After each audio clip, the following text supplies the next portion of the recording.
सम्मानात् ब्राह्मणो नित्यम उद्धिजेत विषादिव अमृतस्यैव चाकांक्षेत अवमानस्य सर्वदा। नमस्कार प्रिय दर्शकों, हाजिर हूं मैं आपके सवालों का जवाब लेकर। यानी सवाल आपके, जवाब हमारे।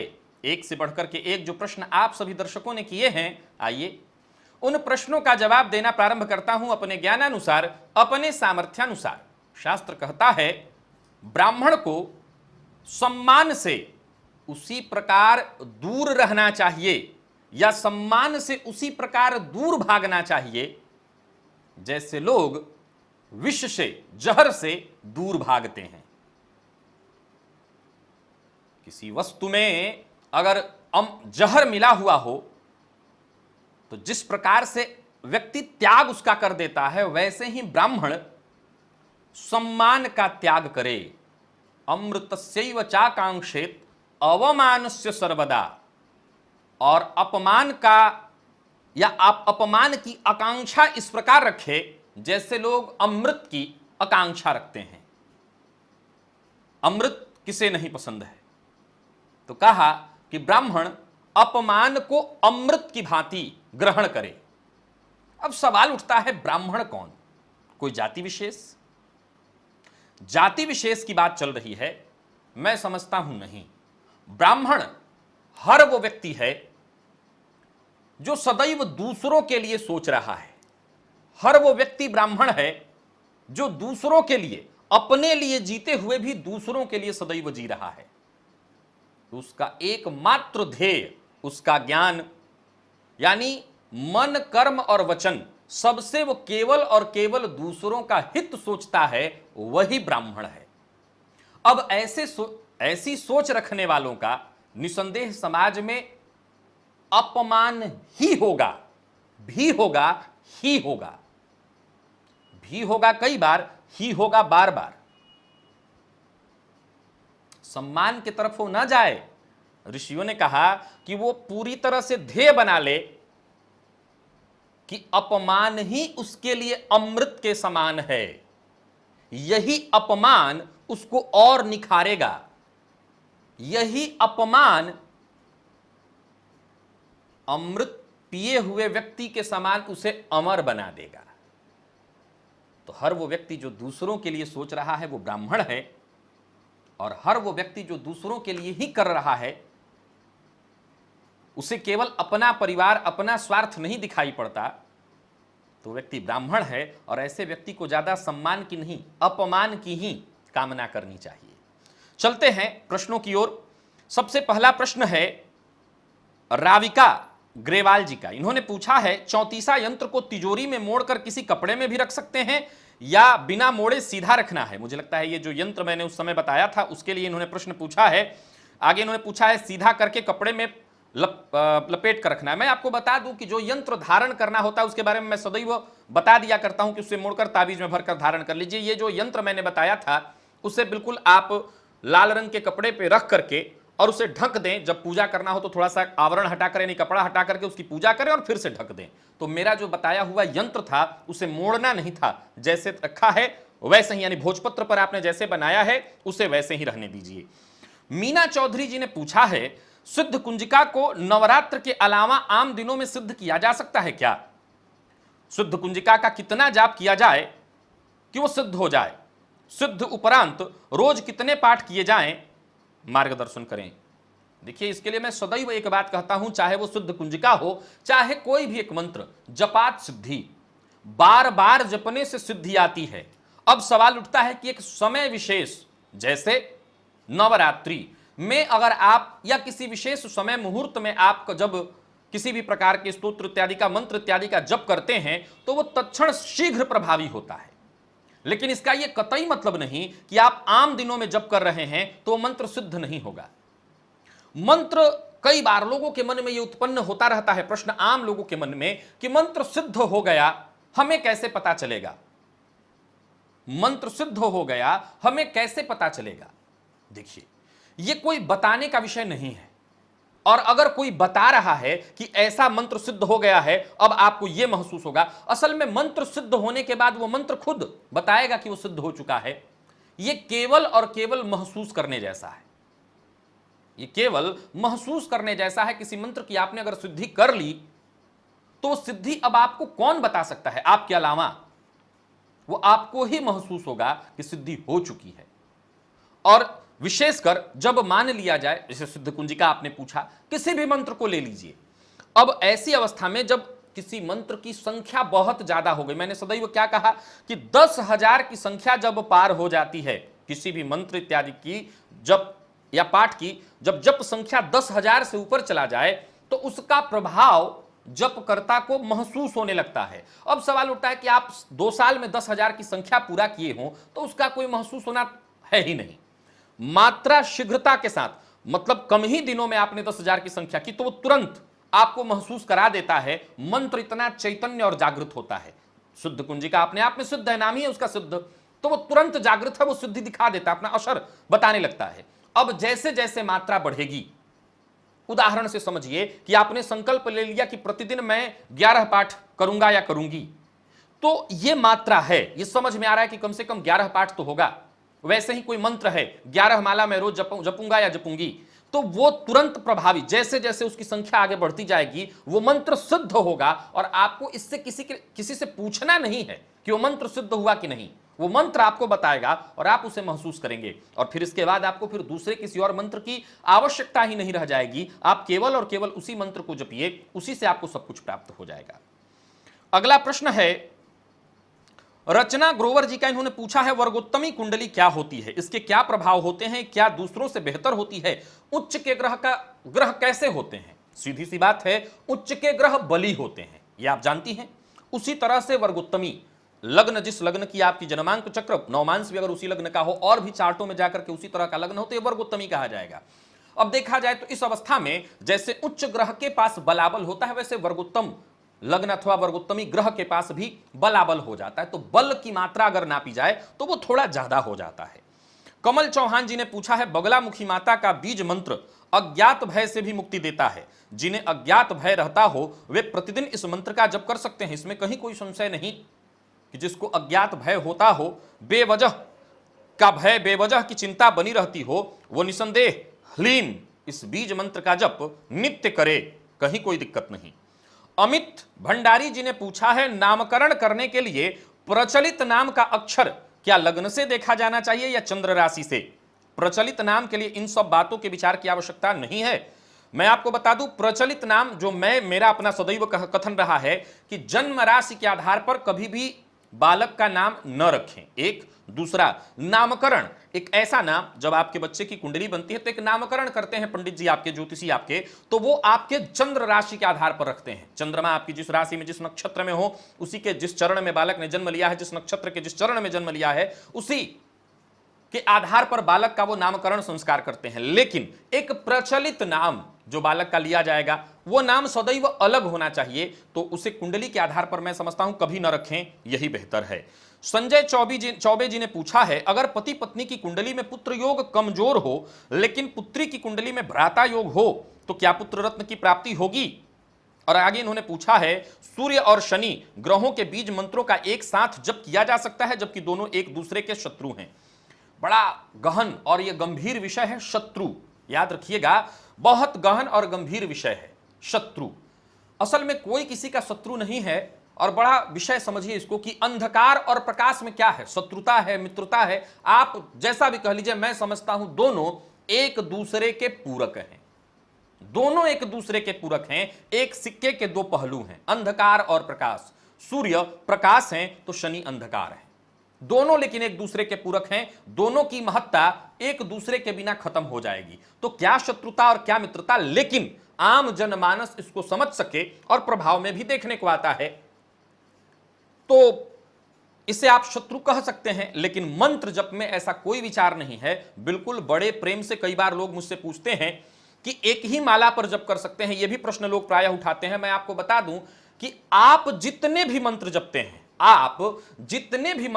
हैं, आप सारे के सारे मंत्र एक ही माला पर जप कर सकते हैं। आपकी माला, आपकी जो माला है, उस एक माला पर आपके द्वारा, किसी और को आप दे रहे हैं, देने वाले बात ही नहीं होती है। अपनी माला इत्यादि किसी को दी नहीं जाती है। तो यहां पर मैं बता दूं कि वो माला जिस पर आप जप करते हैं उस माला को आप पहले तो किसी को दे नहीं सकते, दूसरा उस पर आप कोई भी मंत्र जप सकते हैं। तो जैसा आपने कहा सूर्य और शनि, बिल्कुल कई बार लोग प्रश्न उठाते हैं एक ही आसन पर, बिल्कुल एक ही आसन पर बैठे बैठे सूर्य और शनि के बीज मंत्र को आप जप सकते हैं। आपने एक और प्रश्न पूछा है कि पति पत्नी की कुंडली में पुत्र योग कमजोर हो। जरा अपने प्रश्न को सुनिए और समझिए। आपने जो प्रश्न लिखा है उसमें आपने क्या लिखा है? कमजोर हो। समझ रहे हैं आप इस बात को? इसी में पूरा विश्लेषण बदल जाएगा, ना हो, कमजोर हो। विश्लेषण इसी पर टिका होता है। अगर आपने कहा कि पति पत्नी की कुंडली में संतान योग ना हो, विश्लेषण अलग हुआ, कमजोर हो, विश्लेषण अलग हुआ। तो अगर कमजोर है और बच्ची की कुंडली में भाई का योग दिख रहा है तो सीधी सी बात है कि उपाय करके, और निसंदेह पुत्र संतति की प्राप्ति हो सकती है, उपाय करके पुत्र संतति की प्राप्ति हो सकती है। लेकिन अगर माता पिता की कुंडली में संतति योग है ही नहीं, पुत्र संतति योग यानी गुरु बहुत कमजोर पड़ रहे हैं, पुरुष ग्रहों का संबंध संतान भाव से नहीं बन पा रहा है, संतान कारक कमजोर पड़ रहे हैं और योग ही नहीं बन रहा है, तब भाई की, बहन की, लड़की की कुंडली में भाई का योग हो भी तो भी, क्योंकि जिन्हें उत्पन्न करना है उन्हीं में कमजोरी है, तो कहीं ना कहीं दिक्कत दिखाई पड़ेगी। समीर वर्मा जी का एक प्रश्न है, इन्होंने पूछा है गीता में कर्म के बारे में बताया गया है, संपूर्ण गीता इसी के ऊपर है, परंतु कर्म क्या है? एक आम इंसान के लिए भगवत भक्ति करते हुए अपने परिवार का पालन करना, क्या बस यही कर्म है? परंतु यह काम तो जानवर भी करते हैं, अंतर बस यही है कि शायद उन्हें भगवत भक्ति मालूम नहीं है और मृत्यु अटल है, यह जानते हुए भी कर्म कैसे करें और क्यों? असल में मैं दूसरे प्रश्न का जवाब पहले देता हूं। देखिए, नर्मदेश्वर शास्त्री यहां से इस विषय पर भाषण दे रहे हैं, नोट करिए, भाषण दे रहे हैं, इसलिए आम लग रहा है, लेकिन यह जैसा आपके लिए है, मृत्यु शब्द बहुत छोटा, मायने बहुत गहरा। आपको जितना सामान्य कहने में न मेरा जाता है ना आपका जाता है, लेकिन असल में देखें तो नितांत सत्य है, अटल सत्य है मृत्यु। वैसे ही जैसे प्रातःकाल स्नानादि करके नया वस्त्र धारण करना, मैंने कहा था ना, जितना आसान शब्दों में मैं इसे कह रहा हूं और जितने आसान शब्दों में इसे सुन रहे हैं, मानने को न मैं तैयार हूं न आप। यही मानने का और न मानने का खेल ही हम जीव और शिव का भेद तय कराता है। अगर ये जीव जान ले कि मृत्यु क्या है और मृत्यु निसंदेह वस्त्र बदलने जैसा ही है, तो बस वहीं पर जीव और शिव का भेद समाप्त हो जाता है। तो ये आपने जो कहा कि मृत्यु अटल है, आपको पता है कि कल सवेरा होगा और मैं नहा धोकर के वस्त्र धारण करूंगा, क्या ये जानते हुए भी आप ऐसा कभी सोते हैं कि अब हटाओ, सुबह उठना रोज रोज पड़ता है, मैं सो जाता हूं सदा के लिए? कभी आपने ऐसा किया? नहीं, नहीं किया। क्यों? क्योंकि आप जानते हैं सवेरा होगा, यह तक पक्का तय है, रोज रोज उठना है, बार बार उठना है, इसके बावजूद आप उठने के लिए सोते हैं हर दिन। वैसे ही मृत्यु है, हम उसको अभी पहचान नहीं पाए हैं, इसलिए उससे भयाक्रांत हैं और प्रातः काल उठने से भयाक्रांत नहीं होते, क्योंकि ये फील हो रहा है तुरंत तुरंत, ये फील हो रहा है तुरंत तुरंत, इसीलिए हम इससे भयाक्रांत नहीं हैं। तो निसंदेह प्रातः काल जगना उसी के जैसा है, मृत्यु को ग्रहण करना और फिर जगना। तो इसके लिए आपको कर्म तो करना ही होगा, ताकि पुनः पुनः पुनः, यह बड़ा गहरा रहस्य है, इसमें फिर एक नया विषय आ जाएगा कि मृत्यु क्यों, हमारा जन्म क्यों, भगवान ने ऐसा क्यों किया। इसके लिए मैं पूर्व में भी कई बार बताया हूं, आगे भी बता दूंगा, यह विषय बहुत अलग है। अब सीधे आपके उस प्रश्न पर आते हैं कि जानवरों में और मानवों में इतना ही अंतर है कि वो भी अपने परिवार का पालन करते हैं, बस भगवत भक्ति नहीं करते। नहीं, ऐसा नहीं कर सकते। एक कई जगह पर कहानी जड़ भरत जी की आई है, वो हिरण बन गए और उनको होश था। असल में मनुष्यों में और पशुओं में एक ही भेद होना चाहिए, हमारे में और पशुओं में बाकी के जो भेद हैं वो अलग हैं, लेकिन इस मामले में एक ही भेद कि हम जो भी कर रहे हैं वो होश पूर्वक करें। पशु में ये क्षमता नहीं है कि वो होश पूर्वक कर सके, हम होश पूर्वक करें। जो भी कर रहे हैं, जो भी कर्म कर रहे हैं, उसे होश पूर्वक करना। यह भी बड़ा अपने आप में गहरा रहस्य है कि क्या है होश पूर्वक। आगे आपने पूछा गीता में कर्म के बारे में बताया गया, संपूर्ण गीता इसी के ऊपर निर्भर है। अब आपके सारे प्रश्नों को एक लाइन में समेट करके जवाब दे देता हूं, जितना आप समझ लें। निसंदेह आम इंसान के लिए बस इतना ही है कि भगवत भक्ति करते हुए अपने परिवार का पालन पोषण। अब परिवार कौन? वसुधैव कुटुंबकम, पूरी पृथ्वी हमारा परिवार है। हम ये कहते हैं, मानते नहीं हैं। केवल मैं नहीं, हम सब, वो बड़े बड़े लोग जो कहते हैं कि मैं संत हूं या जिन्हें दुनिया संत मानती है, वो भी ये कहते हैं वसुधैव कुटुंबकम, परंतु मानता कोई नहीं है।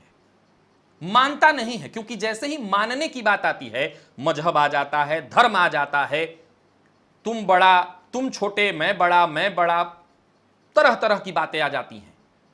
ये कहने का शब्द है सिया राम में सब जग जानी। ये शब्द कहते सभी हैं, मैं भी और आप भी, और बड़े बड़े संत भी। मानते न वो हैं न हम, मानते वो भी नहीं है। अरे गीता को ही ले लीजिए, आप गीता रोज पढ़ते हैं और गीता कह रहा है कि ग्लानिर्भवति भारत यदा यदा हि धर्मस्य ग्लानिर्भवति भारत अभ्युत्थानम धर्मस्य। ये भगवान अपने मुख से कह रहे हैं। जब ऐसी स्थिति उत्पन्न होगी तो धर्म की रक्षा के लिए मैं खुद अभ्युदय ले लूंगा, मैं आ जाऊंगा। हम माने हैं आज तक? कभी नहीं। तो गीता को माना कहां? हमने, आपने, किसी ने कभी नहीं माना। परंतु गीता अगर कर्म की बात कर रहा है तो होश पूर्वक कार्य आप क्या कर रहे हैं, क्यों कर रहे हैं, इस कार्य का औचित्य क्या है, होश पूर्वक कार्य करने की बात कहता है। और कर्म का यहां पर एक ही मतलब है, अपने कर्तव्य को जानते हुए। और कर्तव्य कौन सा? तो जो शास्त्र विहित कर्म है, शास्त्र विहित जो कर्म है, उस कर्म को करते हुए परिवार और संसार का पोषण करते हुए अपने कर्म पथ पर चलना। बस भगवान यही चाहते हैं कराना हमसे, और हमें बस इतना ही करना है। हमारा रोल इतना ही है, बस इतना याद रखिए। क्योंकि न तो हमें फलाफल तय करना है। यह नाटक का जो मंचन चल रहा है, इसमें डायरेक्टर की भूमिका हम नहीं निभा रहे हैं, हम एक्टिंग करने आए हैं, एक्टर की भूमिका निभा रहे हैं। हमें कोई एक रोल दिया गया है, हम रोल प्ले कर रहे हैं। अब रोल प्ले में हमारी जिम्मेवारी नहीं है कि एक्ट खराब हो रहा है या बढ़िया हो रहा है। ताली बजेगी, निसंदेह हमारे लिए बजेगी। हमारा रोल बस इतना ही है कि होश पूर्वक जो हमें एक्टिंग करने को दिया गया, हमारा जो रोल है, उस रोल को भरपूर जिएं, भरपूर जिएं। इस रोल के साथ तनिक भी नाइंसाफी न करें। अब बारी आएगी जब डायरेक्टर की, तो वो जानता है उसको क्या करना है, फिर से एक्ट में लेना है या एक्ट समाप्त कराना है, वो उसकी बारी है। तो आप होश पूर्वक कर्म करें, यही कह रहा है गीता। कर्म करने का अर्थ है होश पूर्वक, जो पशु नहीं कर सकता। कनु माली जी ने पूछा है, शिव जी को शंख में लेकर जल चढ़ा सकते हैं? नहीं चढ़ाना चाहिए। इसके पीछे शिव पुराण की कथा है, लेकिन नहीं चढ़ानी चाहिए, सामान्य शब्दों में कहूं तो। अनिता पांडे जी ने पूछा है, स्त्रियों के लिए सूर्य अर्घ्य देने के बाद किस मंत्र का जप करना चाहिए जिससे उन्हें भी सप्ताह भर की ऊर्जा प्राप्त हो और वह भी ईश्वर की संतति के रूप में रह सकें? ईश्वर की संतति के रूप में सबसे ऊपर हैं आप। और आगे उन्होंने पूछा है, रविवार को सूर्य अर्घ्य देने के बाद गायत्री मंत्र पढ़ने के लिए कहते हैं, उससे फिर कैसे वैवाहिक जीवन को बचाया जा सकता है? देखिए, बड़ा गंभीर विषय है। अगर आपकी उम्र 50 के ऊपर चली गई है, फिर से सुनिए, आपकी उम्र 50 के ऊपर चली गई है और अब आप रजोदर्शन इत्यादि से निवृत्त हैं, संतानोत्पत्ति अब आपके यहां नहीं हो रहा आपके द्वारा, तो अब आप बड़े आराम से गायत्री मंत्र जपिए। अगर आपकी आस्था है कि अब इस लोक के साथ परलोक का भी मैं ध्यान कर लूं, तो आपके लिए बड़ा सहज और सरल है, आप करिए। एक दूसरा, अगर ऐसा नहीं है, आप अभी रजोदर्शन में हैं, संतानोत्पत्ति में चल रही हैं, तो सामान्य मात्रा में जप लेना। आज के इस परिवेश में 10-11 बार, इससे कुछ नहीं बिगड़ने वाला, तो आप सामान्य जपिए। हालांकि देखा जाए तो मैंने उस दिन भी कहा था कि ऋषि कितना ज्यादा इस पर विचार करते थे कि उन्होंने मंत्र को जोर से बोलने तक के लिए भी मनाही की थी, जोर से बोलने तक, ताकि कोई स्त्री सुने ना। लेकिन अब आज का परिवेश बहुत बदल गया है और वक्त के साथ हर चीज में संशोधन हो सकता है। तो मैं आपको सलाह दूंगा कि 10-11 जपना कोई बड़ी बात नहीं। वैसे आमतौर पर मैं महिलाओं के लिए ही बताता हूं, ओम ब्रह्म स्वरूपिणे श्री सूर्य नारायणाय नमः। आप इसी मंत्र से अर्घ्य और इसी मंत्र का जप करके भी जो गायत्री मंत्र का लाभ है पा सकती हैं। तो आप ये कर लीजिए और इससे आपको फल मिल जाएगी, इससे सप्ताह भर की ऊर्जा आपको मिल जाएगी। विपुल कुमार जी ने पूछा है, श्रीयंत्र के बारे में बताएं। 10 महाविद्याओं में से एक, बहुत श्रेष्ठ, अत्यंत श्रेष्ठ और भगवती की आराधना जिस जगह पर होती है श्रद्धा पूर्वक, मेरा खुद का देखा है, जहां श्रीयंत्र स्थापित है, यंत्र की आराधना और साधना चल रही है, वहां जैसे लक्ष्मी जी घूमते फिरते दिखाई पड़ जाती हैं, दर्शन हो जाता है। अनुभव का विषय है ये। अगर जिनके यहां है, जहां पर भी है, जिनके पास है, वहां पर श्रीयंत्र की जो आराधना कर रहे हैं, वहां उनके पास मां भगवती लक्ष्मी का दर्शन साक्षात हो जाता है। इतना यह सिद्ध है। बस किसी सिद्ध और जानकार जो इसकी साधना किए हुए हो, ऐसे गुरु से आपको श्रीयंत्र की दीक्षा मिली हुई हो, तो ये अपने आप में श्रेष्ठ है। पूजन स्थल पर रख करके निस्संदेह नित्य इसकी दैनिक आराधना, अर्चना, अभिषेक करना अत्यंत श्रेष्ठ है। कांता कुंजीर जी ने पूछा है, आपने जो प्रयोग दिया 11 माला करके वट वृक्ष जड़ लाकर उसे घिसकर तिलक रोज लगाना या कभी कभी, अच्छा, ये उस दिन मैंने बताया था। मैं आपको बता देता हूं, कई लोगों ने शायद ये प्रश्न पूछा था। देखिए, रोज रोज क्यों लगाएंगे? वो तिलक जो है वशीकरण हेतु था, तो जहां विशेष प्रयोजन से आप जा रहे हो वहां लगाइए। रोज लगाने की आवश्यकता क्या है? रोज आपको किसको वशीकृत करना है? तो जहां किसी विशेष प्रयोजन से जाइए वहां लगाइए। नवी द्विवेदी जी ने पूछा है, हम किसी के घर जाकर खाना खा लेते हैं तो क्या उसके बदले हम अपना भाग्य भी उसको दे देते हैं? मेरे दादाजी अक्सर ये बोला करते थे। अब आपके दादाजी कहा करते थे तो जरूर मानिए। हां, भाग्य देने की बात आए तो मैं भाग्य से भी बड़ी चीज क्या होता है कि अन्न, सब कुछ इसी पर टिका हुआ है और अन्न से ही हमारे मन का निर्माण हो रहा है। अब जिसका अन्न है, वो अन्न किस विधि से उसने धन कमाया था, किस विधि से उसने धन कमाया और धन कमा करके ये अन्न लाया है, तो जैसे ही उस अन्न को ग्रहण करेंगे आपके मन पर वो अन्न अपना प्रभाव डालेगा। तो आप पुण्य उसको दें या न दें, आपका पुण्य वैसे ही क्षय होगा, क्योंकि आपको पता नहीं है कि वो धर्म करने वाला व्यक्ति है या कैसा व्यक्ति है। तो इसीलिए कहा कि अन्न सबसे ज्यादा मनाही इसी की है, अन्न से बचिए, दूसरों का अन्न न खाइए। तो आप, अगर आपके दादाजी ने कहा, बिल्कुल मानिए, उन्होंने कोई गलत बात नहीं कही कि अपना भाग्य ही एक तरह से दे देते हैं, पुण्य तो दे ही देते हैं।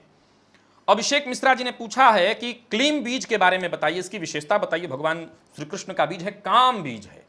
इस बीज का अगर जप किया जाए तो इसमें भी अद्भुत आकर्षण है, अद्भुत। जैसे भगवान श्री कृष्ण में इस पूरी पृथ्वी को आकर्षित किया जा सकता है, अगर अब 4 बार और 10 बार जप करके नहीं, इसकी साधना विधिवत अगर की जाए तो क्लीम बीज में इतना आकर्षण है, आकर्षित कर सकता है सब कुछ। अपने आप में इतना बली है ये। भगवान श्री कृष्ण में जो मोहिनी थी वही मोहिनी है इस बीज में। अनुपमा तिवारी जी ने पूछा है, कहा जाता है जब व्यक्ति की मृत्यु होने वाली रहती है तो उसके पूर्वज अपने आसपास दिखाई देने लगते हैं। क्या यह सिर्फ एक आभास है, क्योंकि पूर्वज तो अपने कर्मानुसार जन्म ले चुके होते हैं, या सच में पूर्वज व्यक्ति को लेने आते हैं?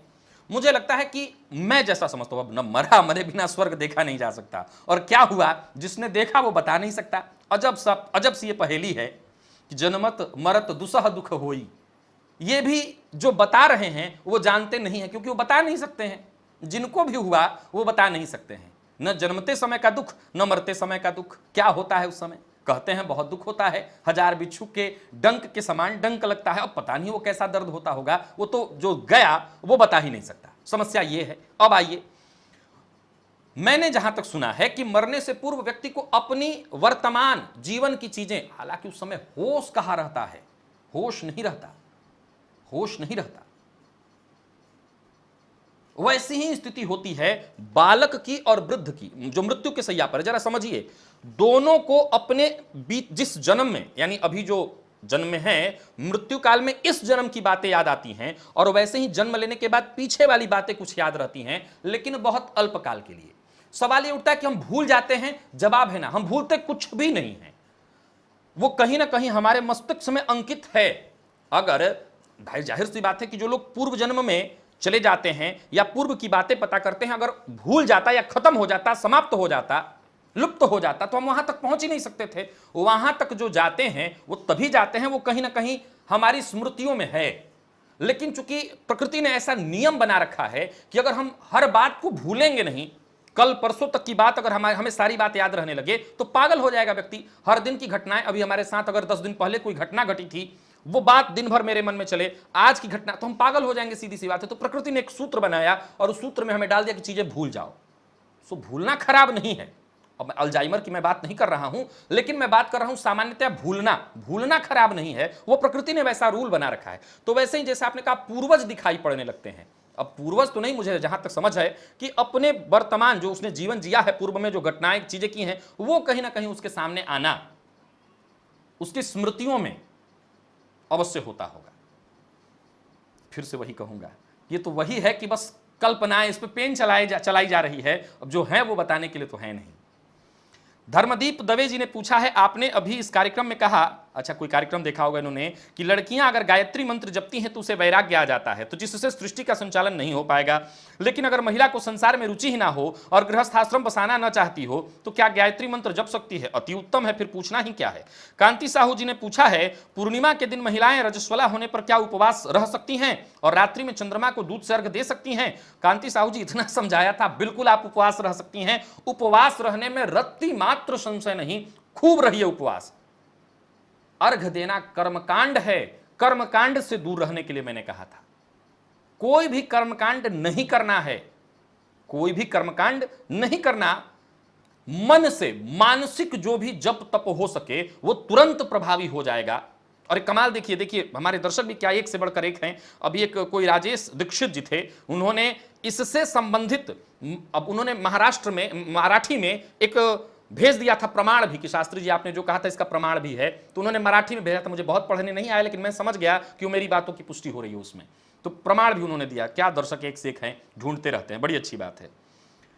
रूबी गुप्ता जी ने पूछा है, जब हम दुर्गा सप्तशती पढ़ते हैं तो कई जगह ओम का उच्चारण आता है, क्या हम उसे पढ़ सकते हैं जबकि स्त्रियों को मना किया जाता है? अगर उसमें लिप्त है, मतलब उसमें ही निहित है, तो आप करिए, कोई दिक्कत नहीं है। योगेश जायसवाल जी ने पूछा है, क्या 7 घोड़ों पर सवार सूर्य भगवान की प्रतिमा घर में रखकर के पूजा की जा सकती है? बिल्कुल करिए, हालांकि ऐसी स्थिति नहीं, भगवान सूर्य की जहां भी प्रतिमा होगी घोड़े पर सवार दिखाई पड़ेंगे, रथ पर ही होंगे, बिल्कुल करिए। सौरभ पांडे जी ने पूछा है, सप्तशती के पाठ से पूर्व शाप विमोचन का शास्त्रीय विधान क्या है? शास्त्रीय विधान तो मैंने हमेशा से बताया है, हमेशा से, कि नित्य करते हैं आप, नित्य अगर आप करते हैं तो आपको कोई शाप विमोचन नहीं करना, लेकिन वर्ष में कभी एक बार करते हैं, नवरात्रि में कर रहे हैं या किसी विशेष काल में अवसर में कर रहे हैं, तो आपको शाप विमोचन करना चाहिए, और उसमें कोई भी विशेष शास्त्रीय विधान नहीं। नित्य अगर आप दुर्गा सप्तशती का पाठ करते हैं आपको शाप विमोचन करने की आवश्यकता नहीं है, लेकिन कभी कभी महीने पर, 2 महीने पर, 4 महीने पर एक बार करते हैं, आपको शाप विमोचन करना चाहिए। करण कटारिया जी ने पूछा है, क्या अगरबत्ती जलाना ठीक है? अब भाई जैसे आप सुनते हैं वैसे मैं भी सुनता हूं, उसमें बांस रहता है और बांस को जलाना हिंदू धर्म में ठीक नहीं माना गया। और अच्छा, एक नवी द्विवेदी जी का एक प्रश्न लिया था, एक और प्रश्न उनका लगता है आ गया। इन्होंने पूछा है, यदि कोई पड़ोसी हमारे दरवाजे पर थूके या कूड़ा अपना चुरा के फेंक देता है तो क्या लक्ष्मी जी रूठ सकती हैं हमारे घर से? अब नबी जी, मैंने अभी तुरंत मुन्ना भाई फिल्म देखी होती तो मैं कहता कि भाई अपने से साफ कर दीजिए। मैं तो अभी कहूंगा कि उसको कूटने की आवश्यकता है, 2-4 लोगों को बुलवा करके कुटवाइए कायदे से, और कुछ नहीं, जरूरत पड़ने पर सठे साठ्यम समाचरित। अभी जैसे ही ज्ञान दे रहा था मैं, सिया राम में सब जग जानी, और बात आई तो तुरंत ज्ञान बदल दिया अपना। सठे साठ्यम समाचरित, सठ के साथ सठता के साथ ही व्यवहार करना चाहिए, और कांटे को कांटे से ही निकाला जा सकता है। तो ये वो जो कर रहा है, इससे लक्ष्मी जी तो नहीं रूठेंगी, लेकिन घर जिसने साफ सुथरा किया हो और गला के दरवाजे पर थूक दे, गंदगी कर दे, तो उसकी कुटाई जरूरत है। नहीं कुटाई करेंगे तो उसकी लक्ष्मी रूठ जाएंगी। तो हमें तो ये भी ध्यान रखना है ना, अरे अपना ध्यान रखना है, साथ साथ उसका भी तो ध्यान रखना है, क्योंकि सियाराम में सब जग जानी, भाई उसका नुकसान होगा, उसको पता नहीं चल रहा है वो गलती कर रहा है। कूटेंगे, उसकी गलती सुधर जाएगी, वो समझ जाएगा कि हम गलती कर रहे थे। तो हो सकता है आप जैसे पूछ रही हैं, सहयोगी नहीं है आपके पास, नहीं तो कुटाई सोच रहा है और कुछ नहीं, उसकी लक्ष्मी खराब हो रही है, आपकी नहीं। पार्थ जोशी जी ने पूछा है, कोई स्वजन जिन पर कुछ टोना टोटका कराया हो वह हमसे दूर हो तो क्या उसके लिए हम कोई पूजा पाठ अनुष्ठान कर सकते हैं? आगे इन्होंने इसी में पूछा है कि क्या किसी के नाम का उतारा कर सकते हैं? नहीं, देखिए टोना टोटका की शांति के लिए ठीक है कर सकते हैं, लेकिन उतारा का जो प्रयोग मैंने जितनी बार बताया है उसमें उस व्यक्ति का होना अत्यंत आवश्यक है, क्योंकि उस व्यक्ति विशेष पर हुआ है, किसी नाम पर नहीं। रमेश और राजेश नाम पर हुआ तो रमेश राजेश नाम के कितने लोग हैं, लेकिन व्यक्ति विशेष पर तो उस व्यक्ति का उसमें होना, उतारा इत्यादि में शामिल होना अत्यंत जरूरी है। दीपक शर्मा जी ने पूछा है, किसी भी भगवान का मंत्र सिद्ध करने के लिए और उससे जीवन पर्यंत लाभ उठाने के लिए मंत्र ऐसे जपो कि होठ तो हिले लेकिन आसपास बैठा व्यक्ति को सुनाई न दे, तभी मंत्र सिद्ध हो पाता है। ये उपांशु है, याद रखिएगा, यह मंत्र की सर्वश्रेष्ठतम प्रक्रिया नहीं है। 3 प्रकार, वाचिक, उपांशु और मानसिक। तो सर्वश्रेष्ठ है मानसिक, दूसरा है उपांशु जो आपने बताया, और तीसरा है वाचिक बोलकर। तो ये सर्वश्रेष्ठ मानसिक है। अब आपने कहा कि वहीं दूसरी तरफ जब हम उस मंत्र का दशांश हवन करते हैं तब भी आहुतियां इसी तरह से दें या जोर जोर से बोल करके? जोर जोर से बोलने की कोई आवश्यकता नहीं। मंत्र जो जपा जाता है वो मन में ही बोल करके किया जाता है, और आहुति देते समय भी बोलने की कोई आवश्यकता नहीं। लेकिन जो वाचिक है, जैसे दुर्गा सप्तशती, ये वाचिक है, तो वाचिक है तो बोलकर करिए। जो वाचिक है, वेद मंत्र पर आहुति हो रही, तो ये वाचिक है, तो वाचिक है तो बोलकर करिए। लेकिन जो मंत्र मन में जपा, उसकी आहुति भी मन में ही होनी चाहिए। दिलीप उपाध्याय जी ने पूछा है, अगर किसी व्यक्ति को गलत नित्य प्रति स्वप्न आते हों और वह अपने सोने की जगह भी बदल चुका हो, फिर भी स्वप्न आते हैं, अब उसे क्या करना चाहिए?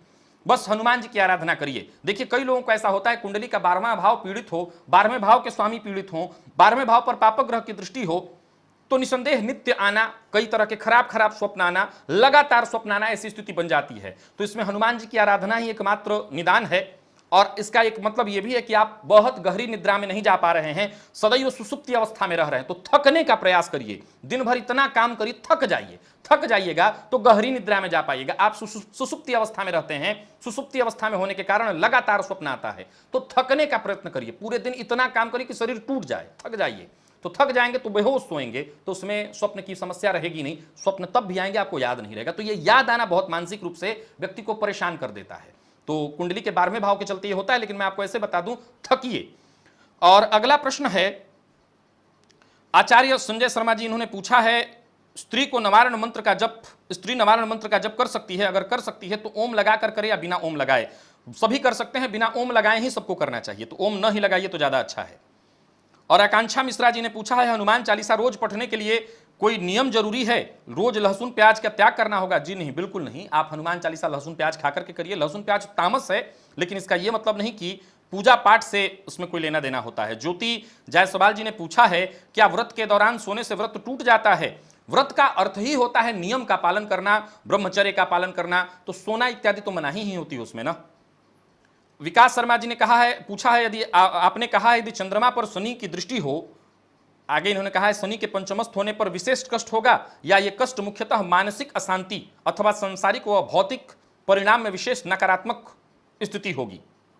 आगे उन्होंने उदाहरण दिया है कि धन अथवा सब कुछ के पीछे एक ही चीज काम करता है, धन लाभ होना, धन नुकसान। नुकसान कैसे होता है? मान लीजिए आपने तिजोरी में पैसा रखा है और पैसा गायब हो जाता है, नहीं होता ना। आप उसमें इस्तेमाल उसका करते हैं, कोई निर्णय लेते हैं उस पैसे के लिए, आपसे गलती होती है और वो पैसा नुकसान को चला जाता है। तो निर्णय सब मन के द्वारा हो रहा है, तो मन के कारण ही ये सारी समस्याएं उत्पन्न हो जाती हैं, और कोई कारण नहीं है।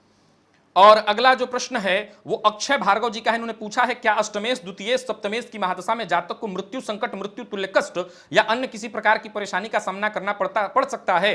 यदि जातक कम उम्र का हो तब भी। मार्केश की महादशा का अर्थ ही होता है कष्ट।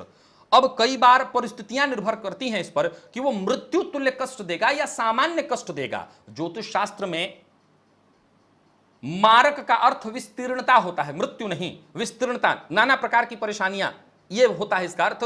तो परेशानियां उस समय आने लगती हैं, वो उम्र के मायने। अब मान लीजिए 8 वर्ष का बच्चा है तो उसके लिए मार्केश चलेगा, निसंदेह उसके आयु पर असर कर सकता है। वृद्धावस्था है, निसंदेह उसके लिए जानलेवा हो सकता है। लेकिन मध्यावस्था में है, खान पान, रहन सहन, देश काल परिस्थिति पर ज्योतिष बहुत ज्यादा निर्भर करता है। तो ऐसा नहीं कि उसकी मृत्यु हो जाएगी, लेकिन नाना प्रकार की समस्या उसके जीवन काल में आएगी, परेशानियां, कष्ट इत्यादि लगातार उसके साथ आएंगे। उमेद सिंह जी, आपने जो प्रश्न पूछा था, इस प्रश्न का जवाब मैंने ज्योतिष परिचर्चा में दिया था, आपने लगता है नहीं सुना था, फिर भी आप बार बार लिख रहे थे, इसलिए इस प्रश्न को लिया। मैंने बताया था कि कर्मकांड, मूर्ति बनाना भी कर्मकांड है। आपने जो प्रश्न पूछा है ना कि रजस्वला स्त्री सर्वाधिक ऊर्जावान होती है तो वो मूर्ति बनाए, कर्मकांड है। आप अगर साधना के उच्चतम स्तर पर आएंगे तो आपके लिए भी बिल्कुल निराकार हो जाएगा। फिर सगुण साकार कहिए या निर्गुण निराकार, वो निराकार ही है, हर जगह अब आपको दिखाई पड़ने लगेगा। तो उसे मूर्ति बनाने की आवश्यकता नहीं पड़ेगी। हां, अगर उस दौरान कोई महिला शांत चित्त होकर के और ध्यानस्थ होकर के मूर्ति बनाए तो निस्संदेह उस मूर्ति में ऊर्जा तो होगी। हालांकि यहां पर भी कई बार ऊर्जा को संभाला अगर न जाए तो वो अलग तरह की ऊर्जा बनती, इसलिए तो मंदिर इत्यादि जाने की मनाही होती है